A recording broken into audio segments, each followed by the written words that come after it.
మరికొన్ని రోజుల్లో మరో ఏడాది కాలగర్భంలో కలిసిపోనుంది. దీంతో కొత్తేడాదికి కొత్త ఉత్సాహంతో ఆహ్వానం పలకడానికి ప్రజలంతా సిద్ధమవుతున్నారు.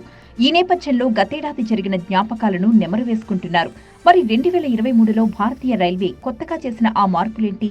వీటి వల్ల సామాన్య ప్రజలకు ఎలాంటి లాభాలు కలిగాయి? ఇలాంటి వివరాలు ఇప్పుడు చూద్దాం. ఇండియన్ రైల్వే ఈ ఏడాది చేసిన మార్పులో ఆన్లైన్లో జనరల్ టికెట్ బుక్ చేసుకునే అవకాశం. సాధారణంగా జనరల్ టికెట్స్ ని రైల్వే బుకింగ్ కౌంటర్ దగ్గర కొనుగోలు చేస్తూ ఉంటాం. అయితే ఇండియన్ రైల్వే ఈ టికెట్స్ ని కూడా ఆన్లైన్లో బుక్ చేసుకునే అవకాశాన్ని కల్పించింది. ఇందుకోసం యూటీఎస్ పేరుతో ఒక యాప్ ని తీసుకొచ్చింది. ఈ యాప్ సహాయంతో ప్రయాణికులు నేరుగా ఫోన్లోనే జనరల్ టికెట్ ని సైతం బుక్ చేసుకోవచ్చు. ఇకపై వెయిటింగ్ లిస్ట్ అనేదే లేకుండా చేసేందుకు ఇండియన్ రైల్వే ప్రణాళికలు రచిస్తోంది. భారత్లో ప్రతి ఏటా రైల్వేని ఉపయోగిస్తున్న వారి సంఖ్య పెరుగుతోంది.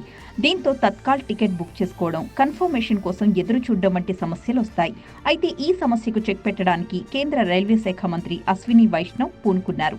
వెయిటింగ్ లిస్ట్ లేకుండా ఉండడానికి మరిన్ని రైళ్లు నడపాలని నిర్ణయించారు.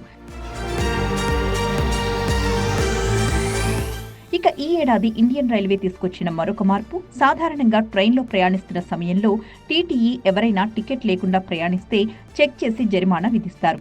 అయితే కొన్ని సందర్భాల్లో రాత్రులు ప్రయాణికులు పడుకున్న తర్వాత టీటీఈలోచ్చి టికెట్ చెక్ చేస్తూ ఉంటారు. దీంతో ప్రయాణికులకు నిద్రభంగం కలుగుతుంది. అయితే ఈ సమస్యకు చెక్ పెట్టడానికి ఇండియన్ రైల్వే కీలక నిర్ణయం తీసుకుంది.